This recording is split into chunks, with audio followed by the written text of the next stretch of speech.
Hey everyone, and welcome back to the channel. Before we dive in, if you enjoy this kind of deep dive into history, please hit that like button, leave a comment with your thoughts, and subscribe for more content. It really helps the channel grow. Today, we're tackling a book that's shaken up the way we think about American history. Howard Zinn's A People's History of the United States. Now, if you've only ever learned about America through the standard textbook lens, get ready, because Zinn's perspective is going to challenge a lot of what you thought you knew. He doesn't focus on the presidents and generals, the great men of history. Instead, he shines a light on the struggles, the resistance, and the voices of those often left in the shadows.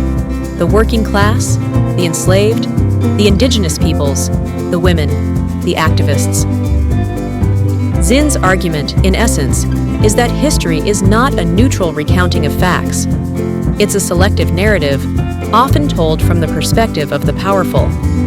And by focusing on the experiences of those who were marginalized and oppressed, we gain a much more complete and arguably more accurate understanding of the past. So, buckle up, because we're about to embark on a journey through American history, seen through a very different lens. Let's start at the beginning, with Columbus. You know, the discoverer of America? Zinn paints a starkly different picture. Instead of a heroic explorer, we see a ruthless colonizer driven by greed and a disregard for human life. He details the brutal treatment of the Arawak Indians, the forced labor, the massacres, and the systematic destruction of their culture. It's a sobering reminder that the foundation of America was built on the exploitation and suffering of indigenous populations. Think about it. The standard narrative often glosses over this, focusing on the discovery and the expansion. But Zinn forces us to confront the reality. The land was not empty, the people were not savages, and the arrival of Europeans was a catastrophe for the native inhabitants. He uses first-hand accounts, like the diary of Bartolomé de las Casas, to bring these forgotten stories to life.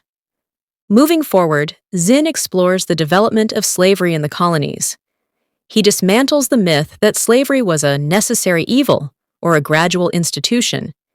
He shows how it was deliberately constructed and expanded, fueled by economic greed and racial prejudice. He highlights the resistance of enslaved people, the rebellions, the escapes, and the constant struggle for freedom. He doesn't just focus on the big names like Nat Turner. He reminds us of the countless unnamed individuals who fought back in small, everyday acts of defiance. He talks about the power of community, the role of music and storytelling in maintaining hope, and the sheer resilience of the human spirit in the face of unimaginable oppression. The American Revolution, often celebrated as a glorious fight for liberty, gets a critical reassessment. Zinn argues that while the revolution did bring independence from Britain, it didn't fundamentally change the power structure within the colonies. The elite, the wealthy landowners, continued to hold power, while the poor, the working class, and the enslaved remained marginalized. In fact, he shows how the Constitution itself was designed to protect the interests of the wealthy, not the common people. He points to events like Shays' Rebellion, where farmers revolted against oppressive debt and taxation, to illustrate the class conflict that persisted even after the Revolution. He argues that the Founding Fathers were more concerned with maintaining their own power and property than with creating a truly egalitarian society. The expansion of the United States westward, often romanticized as manifest destiny, is portrayed as a brutal campaign of conquest and genocide against indigenous peoples. Zinn details the broken treaties, the forced removals, the massacres, and the systematic destruction of Native American cultures.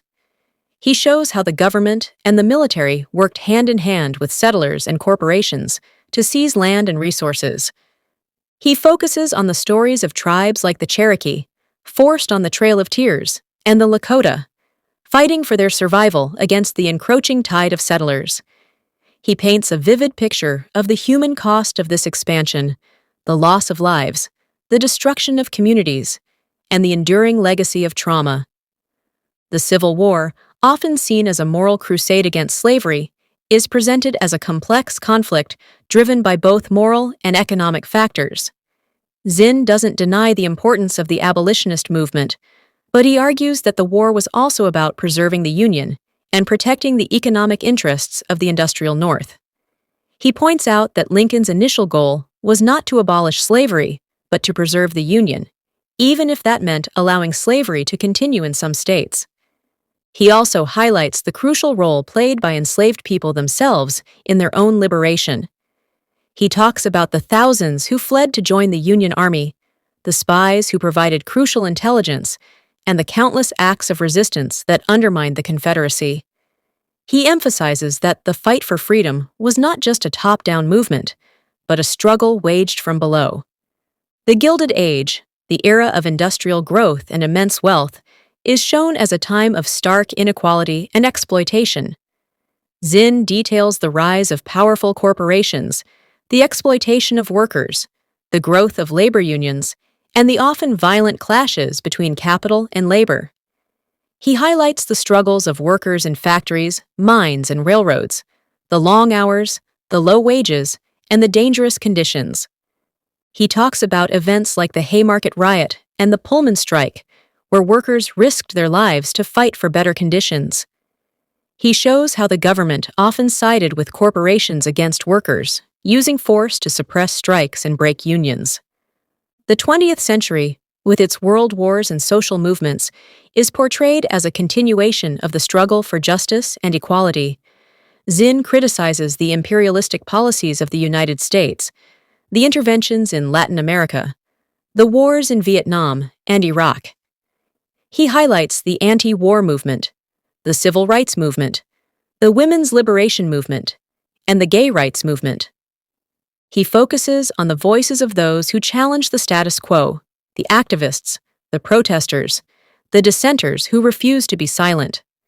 He reminds us that progress is not inevitable, but the result of constant struggle and resistance. He discusses the role of people like Martin Luther King Jr., Malcolm X, and countless others who fought for equality. He also doesn't shy away from the darker sides of these movements, like infighting and disagreements. Throughout the book, Zinn emphasizes the importance of understanding history from the perspective of the people. He challenges us to question the official narratives, to seek out alternative sources, and to recognize the power of ordinary people to make change. He argues that history is not just about the past, but also about the present and the future. By understanding the struggles and triumphs of those who came before us, we can gain insights into our own challenges and opportunities.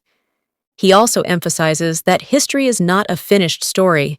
It's an ongoing process, shaped by our actions and choices. He encourages us to be active participants in shaping our own future, to challenge injustice, and to work towards a more just and equitable society. So there you have it, a brief overview of Howard Zinn's A People's History of the United States. It's a challenging book, a controversial book, but it's also a deeply important book. It forces us to confront the uncomfortable truths about our past, to question our assumptions, and to see history from a new perspective. Zinn's work isn't about promoting a particular ideology. It's about empowering us to think critically, to challenge authority, and to recognize the power of ordinary people to make a difference. It's about reminding us that history is not just a collection of facts and dates, but a story of struggle, resistance, and hope. If you haven't read A People's History, I highly recommend it. It's a book that will stay with you long after you finish reading it. It's a book that will change the way you see the world. And that's it for today's video. If you enjoyed this exploration of Zinn's work, please give it a thumbs up, leave a comment with your thoughts, and subscribe for more in-depth discussions on history and social issues. Don't forget to share this video with anyone who might find it interesting. Thanks for watching, and I'll see you in the next one.